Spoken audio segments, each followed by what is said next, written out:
কুষ্টিয়ায় যৌথ অভিযানে শীর্ষ সন্ত্রাসী সুব্রত বাইন, মোল্লা মাসুদ গ্রেপ্তার। তাদের তথ্যে হাতির ঝিলে গ্রেপ্তার আরও দুজন।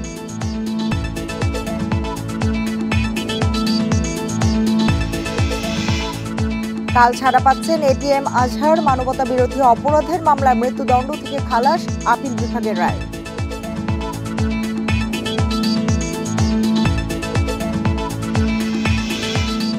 এনসিপির সাবেক নেতা তানভীর এবং স্বাস্থ্য উপদেষ্টার 2 পিএস এর দেশ ত্যাগে নিষেধাজ্ঞা, তদবির বাণিজ্যের অভিযোগ।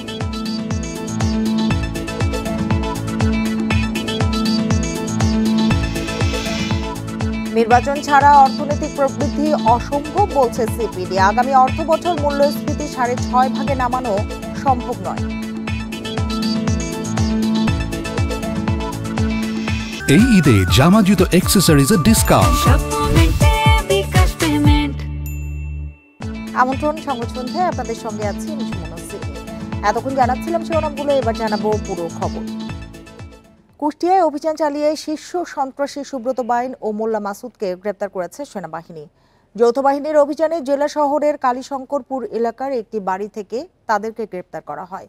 সেনা সদরে এক ব্রিফিংয়ে এসব কথা জানানো হয়। এ সময় গ্রেপ্তারকৃতদের দেয়া তথ্য অনুযায়ী রাজধানীর হাতিরঝিল এলাকা থেকে আরও 2 সহযোগীকে আটক করা হয়েছে বলেও জানান সেনা সদস্যরা।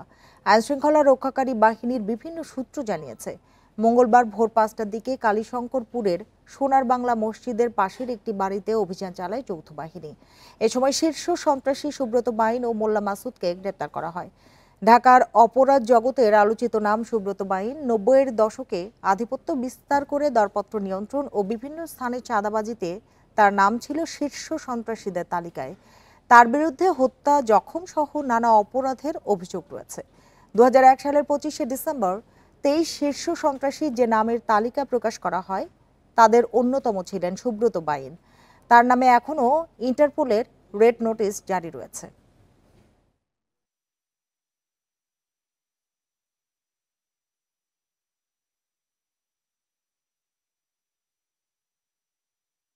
এই মাসে বাসা নিয়েছে ওরা, মাসের বোধহয় 7 তারিখের পরে ওই সব লোক আসছে। 7 তারিখ পর্যন্ত আলো খুব একটা ঘরে জ্বলতো না। দরজা মরজা ভাঙলো আর্মিরা, তারপরে ওদের কারকে যেন ধরে নিয়ে চলে গেল। গ্রেফতারকৃত সন্ত্রাসীরা হলো সুব্রত বাইন ওরফে ফতে আলী, আবু রাসেল মাসুদ ওরফে মোল্লা মাসুদ, শুটার আরাফাত এবং শরীফ। অভিযান চলাকালে তাদের কাছ থেকে উদ্ধার করা হয়েছে 5টি বিদেশি পিস্তল, 10টি ম্যাগাজিন, 53 রাউন্ড অ্যামুনিশন এবং একটি স্যাটেলাইট ফোন। মৃত্যুদণ্ড থেকে খালাস পাওয়া জামায়াত নেতা এটিএম আজহারুল ইসলামের মুক্তির আদেশ ট্রাইব্যুনাল থেকে পাঠানো হয়েছে কারাগারে। বুধবার সকালে বাংলাদেশ মেডিকেল বিশ্ববিদ্যালয় হাসপাতাল থেকে তিনি ছাড়া পাবেন বলে জানিয়েছেন তার আইনজীবীরা। এর আগে সকালে আগের রায় বাতিল করে আজহারকে খালাসের রায় দেন প্রধান বিচারপতির নেতৃত্বে 7 বিচারপতির পূর্ণাঙ্গ আপিল বেঞ্চ। 71-এ মুক্তিযুদ্ধের সময় মানবতা বিরোধী অপরাধের অভিযোগে আন্তর্জাতিক অপরাধ ট্রাইব্যুনালের মৃত্যুদণ্ড মাথায় নিয়ে প্রায় 1 যুগ ধরে কন্ডেম সেলে জামায়াতের নেতা এটিএম আজহারুল ইসলাম। দীর্ঘ আইনি লড়াই শেষে তার রিভিউ আবেদনের চূড়ান্ত রায় পেতে সকাল থেকে আপিল বিভাগে হাজির জামায়াতের কেন্দ্রীয় নেতারা সহ বিপুল সংখ্যক আইনজীবী। প্রধান বিচারপতি রায় ঘোষণায় জানান, 7 বিচারপতির সর্বসম্মতিতে এটিএম আজহারের আপিল গ্রহণ করে তাকে খালাস দেওয়া হয়েছে। এ সময় সংক্ষিপ্ত পর্যবেক্ষণে আদালত জানায়, এই মামলায় বিচারের নামে অবিচার হয়েছিল। বিগত দিনে এটিএম আজহারের বিষয়ে উত্থাপন করা বিভিন্ন তথ্য উপাত্ত বিবেচনায় ব্যর্থ হয়েছিল আদালত। এই রায়ের মাধ্যমে সিন্ডিকেটেড ইনজাস্টিসের অবসান হয়েছে। অতীতের রায়ে বাংলাদেশ সহ এই ভারতীয় সাবকন্টিনেন্টের ক্রিমিনাল বিচার ব্যবস্থার পদ্ধতি চেঞ্জ করে দেওয়া হয়েছিল।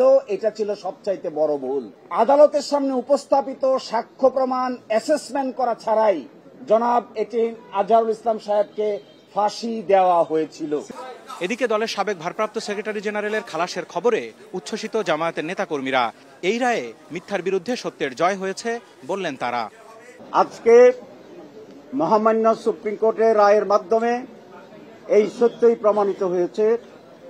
অ্যাডভোকেট শিশির বলেছে, সত্যের বিজয় হয়েছে, সত্যের বিজয় হয়েছে, সত্যের বিজয় হয়েছে। আপিল বিভাগের রায় মেনে নিয়ে আন্তর্জাতিক অপরাধ ট্রাইব্যুনালের প্রসিকিউশন জানায়, এই রায়ের ফলে চলমান বিচার কাজে কোনো প্রভাব পড়বে না। আজহার সাহেবের মামলায় যে মেরিটগুলো ছিল সেগুলোর ব্যাপারে আমরা অ্যাপিলেট ডিভিশনে বলেছিলাম যে এটি up to your lordships decision. Lordships এই মেরিট বিবেচনায় এটিএম আজহার সাহেবকে খালাস প্রদান করেছেন। প্রসিকিউশনের পক্ষ থেকে দেশের সর্বোচ্চ আদালতের রায়কে আমরা মেনে নিয়েছি এবং আমরা এটা মেনে নিতে বাধ্য। 1971 সালে রংপুর অঞ্চলে মানবতা বিরোধী অপরাধের দায়ে আওয়ামী লীগ সরকারের আমলে 2014 সালের ডিসেম্বরে আজহারকে মৃত্যুদণ্ড দেয় আন্তর্জাতিক অপরাধ ট্রাইব্যুনাল। 2019 সালে এই রায় বহাল রাখেন আপিল বিভাগ। Zahidul Bashar, independent news, Dhaka. বিভিন্ন কারণে সবসময় জনগণের পাশে থাকতে না পারায় ক্ষমা চেয়েছেন জামায়াতে ইসলামীর আমির ডাক্তার শফিকুর রহমান। ক্ষমতা গেলে প্রতিশোধ ও বৈষম্যের রাজনীতির অবসান করারও প্রতিশ্রুতি দেন তিনি। এক সংবাদ সম্মেলনে তিনি এসব কথা বলেন।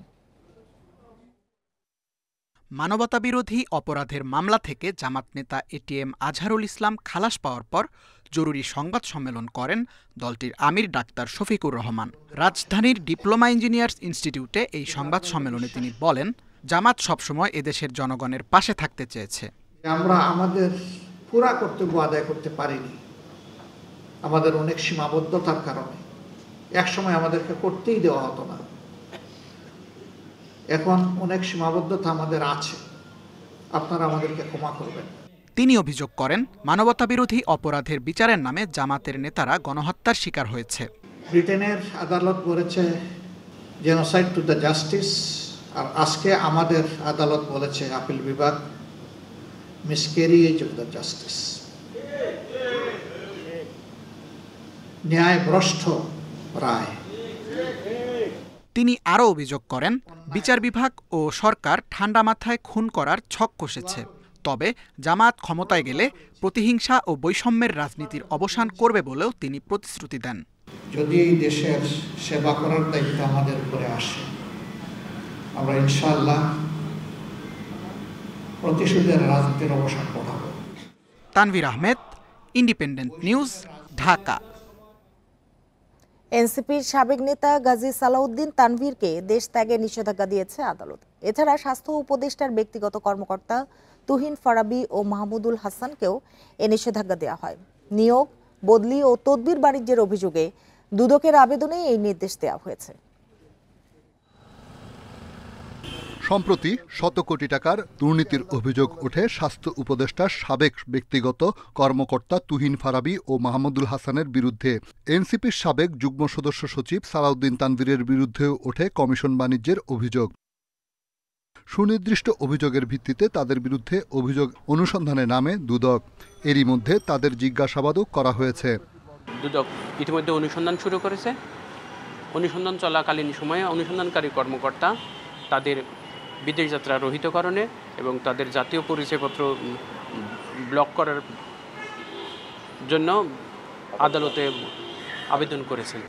এদিকে ক্রিকেটার সাকিব আল হাসানের অর্থ পাচারের তথ্য চেয়ে আর্থিক গোয়েন্দা সংস্থা বিএফআইউকে চিঠি দিয়েছে দুদক।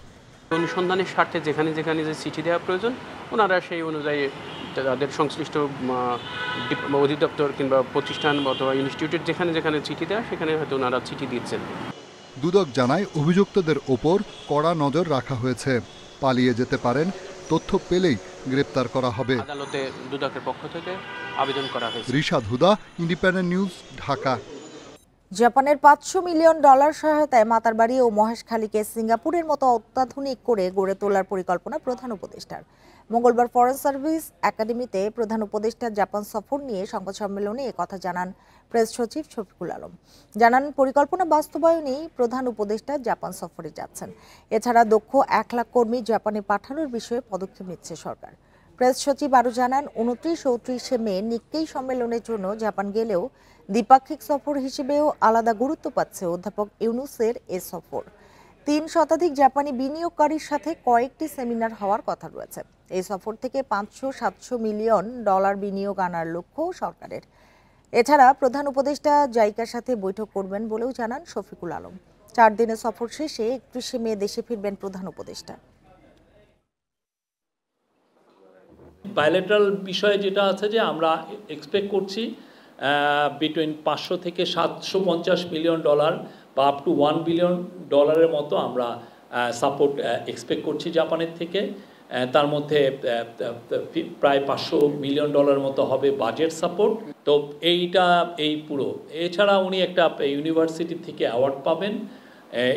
আরও কিছু ইম্পর্টেন্ট মিটিং আছে জাপানের। অন্তর্বর্তী সরকারের সময়ে আওয়ামী লীগের বিচারে ব্যর্থ হলে বিএনপি ক্ষমতায় এসে তাদের বিচারের আওতায় আনবে বলে জানিয়েছেন দলটির স্থায়ী কমিটির সদস্য আমির খসরু মাহমুদ চৌধুরী। এদিকে জরুরি সংস্কার শেষে দ্রুত নির্বাচনের জন্য প্রধান উপদেষ্টার প্রতি আহ্বান জানিয়েছেন সিপিবি, এবি পার্টি সহ বিভিন্ন দলের নেতারা। মঙ্গলবার এক আলোচনায় এসব কথা বলেন তারা। জাতীয় প্রেস ক্লাবে অন্তর্বর্তী সরকারের 10 মাস উপলক্ষে গণতন্ত্র ও জাতীয় নিরাপত্তা শীর্ষক আলোচনার আয়োজন করে গণতান্ত্রিক রাষ্ট্র পরিষদ। যোগ দেন বিএনপি, গণ অধিকার পরিষদ, সিপিবি, এবি পার্টি সহ বিভিন্ন রাজনৈতিক দলের নেতারা। উপস্থিত থাকার কথা ছিল। উঠে আসে নির্বাচন ঘিরে অন্তর্বর্তী সরকারকে নিয়ে রাজনৈতিক দলগুলোর ভাবনা। বাম নেতাদের অভিযোগ, 10 মাসেও একটি স্থিতিশীল রাজনৈতিক পরিবেশ তৈরি হয়নি। এনবিআর করিডোর ইস্যুর মতো নতুন নতুন সংকট তৈরি হচ্ছে প্রতিদিন, কিন্তু সংস্কারে অগ্রগতি নেই। সদিচ্ছার হয়তো নিশ্চয়ই ঘাটতি নেই, কিন্তু অভিজ্ঞতা, দূরদর্শিতা, প্রজ্ঞার কারণের জন্য যা দেখছেন মনে হচ্ছে এখানে ওনাদের হাত দেওয়া দরকার। আমাদেরকে বা বামজোটকে না জিগায় ওনারা সরকার গঠন করলেও আমরা দ্বিমত করি নাই, আমরা সমর্থন দিয়েছি। তারপরও এত বড় সমর্থনের পরও 10 মাসে ওনারা একটা রাজনৈতিক স্থিতিশীলতা অর্জন করতে পারলেন না। বিভিন্ন রাজনৈতিক দলের মধ্যকার বিভাজন ফ্যাসিবাদী শক্তিকে সুযোগ করে দিচ্ছে বলে মন্তব্য আলোচকদের। এই যে আমাদের মধ্যে একটা সংশয়, দ্বিধা, পরস্পর কাদা ছোড়াছুড়ি, যেটা 9 মাস আগে আমরা করি নাই, এখন আমরা সিরিয়াসলি করছি, এটা শেখ হাসিনা খুব এনজয় করছেন। এবং উনি যেখানে আছেন ওখানে সিসি ক্যামেরা থাকলে আমরা অনেক ওনার এনজয়মেন্টের হয়তো কোনো লক্ষণ আমরা দেখতে পেতাম। ভারত সরকার যে কি চিজ, ভবিষ্যতে হয়তো এই ধরনের এনজয়মেন্টের তথ্য আমাদের সামনে আসতেও পারে। বিএনপি নেতা আমির খসরু বলেন, সংস্কার বিষয়ে কারো দ্বিমত নেই। কোথায় কেন রাজনৈতিক বিভক্তি হয়েছে, এ দায় কে নিবে তা পর্যালোচনা করতে হবে। সবাই বাংলাদেশের এমন কোনো লোক আছে আওয়ামী লীগের বিচার চায় না, আর সবচেয়ে বেশি তো ক্ষতিগ্রস্ত বিএনপি। আমাদের চেয়ে বিচার বেশি চাই, এটা অন্য কোনো দল তো হবে না। এদিকে আওয়ামী লীগের নেতারা এখনো তাদের অপরাধের জন্য অনুতপ্ত নয় বলেও অভিযোগ করেন আলোচকরা। মৃত্যু, ইকরামুল কবির, ইন্ডিপেন্ডেন্ট নিউজ, ঢাকা। মন্ত্রিপরিষদ সচিবের সাথে বৈঠকের আশ্বাসে বুধবারের আন্দোলন থেকে সরে এলো সচিবালয়ের আন্দোলনরত কর্মচারীরা। দিনভর উত্তেজনা শেষে মঙ্গলবার বিকেলে ভূমি সচিব জানান, বুধবারের বৈঠকে তাদের বক্তব্য তুলে ধরা হবে। এদিকে মঙ্গলবার সচিবালয় ঘিরে বিশেষ নিরাপত্তা জোরদার করা হয়। দুপুর পর্যন্ত গণমাধ্যম কর্মীরা সচিবালয়ে প্রবেশ করতে পারেনি। পূর্ব ঘোষণা অনুযায়ী মঙ্গলবার সকাল 10টার পর চতুর্থ দিনের মতো নিজ দপ্তর থেকে বেরিয়ে আন্দোলনে নামার প্রস্তুতি নিচ্ছিলেন সচিবালয়ের কর্মচারীরা। কিন্তু সকাল থেকেই সচিবালয়ে প্রবেশে ছিল বেশ কড়াকড়ি। মোতায়েন করা হয় বাড়তি পুলিশ, বিজিবি, সোয়াত, র্যাব এবং এপিবিএন সদস্যদের। এক্সট্রাভাবে এটা জোরদার করা হয়েছে, আগেও থাকতো কিন্তু আজকে একটু এক্সট্রাভাবে জোরদার করা হয়েছে। সবসময় যে আমরা ডিউটি করি এটা একটু গাড়ি চেক আপ করে পাস কার্ড আছে কিনা, বাইরের কোনো গাড়ি অ্যালাউ করতেছি না। যারা 20 স্টাফ তাদেরই শুধু আমরা অ্যালাউ করতেছি। অধ্যাদেশ বাতিলের দাবিতে কড়া নিরাপত্তার মধ্যেও প্রায় 2 ঘন্টা বিক্ষোভ করেন কর্মচারীরা। মঙ্গলবার বিকেলে ভূমি, গৃহায়ণ ও স্থানীয় সরকার সচিবের সাথে বৈঠকে বসেন আন্দোলনকারীরা। আমরা আসলে কথাগুলো বলেছি, ওদের কথা শুনেছি, এবং যেহেতু জিনিসটা একটু তাড়াতাড়ি ওনারা চান, সেই জন্য আমরা ঠিক করেছি কালকে সকাল 10টায় আমরা যারা আছি এটার সাথে সংশ্লিষ্ট সব সচিব মিলে আমরা মন্ত্রী পরিষদ সচিব মহোদয়কে এই কথাগুলো জানাবো। আলোচনায় বসার আশ্বাসে বুধবারের আন্দোলন স্থগিত করেন সচিবালয় কর্মকর্তা কর্মচারীরা।